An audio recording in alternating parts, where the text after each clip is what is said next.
السلام علیکم۔ Urdu novels over flight میں آپ کو خوش آمدید کہتے ہیں۔ آج جو ناول ہم آپ کی سماعتوں کی نظر کرنے جا رہے ہیں اس کا نام ہے عشق کے ہیں روگ ہزار، جس کی مصنفہ رمشہ احمد ہیں اور جسے آپ کے لیے پڑھا ہے سحرش مصطفیٰ نے۔ امید ہے کہ آپ کو اردو ناولز اوور فلائٹ کے تمام ناولز کی طرح یہ ناول بھی بہت پسند آئے گا۔ تو چلتے ہیں اپنے ناول کی جانب۔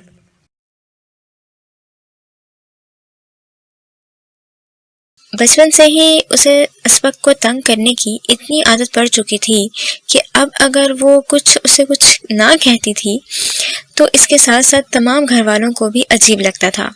جب چھوٹی تھی تو اسبق کو دیکھتے ہی شروع ہو جاتی تھی، ممی یہ سبق اسبق کی طرح ڈھیٹ ہے، یاد ہی نہیں ہوتا، اور اسبق اپنے نام کا حشر ہوتا دیکھ کر اس کے پیچھے بھاگتا، مگر وہ کہاں اس کے ہاتھ آنے والی تھی۔ اسبق رحمان چڑچڑا سا ہر کسی پر روب ڈالنے والا لڑکا تھا اور اس کی بہنیں تو اس سے سخت خوفزدہ رہتی تھی۔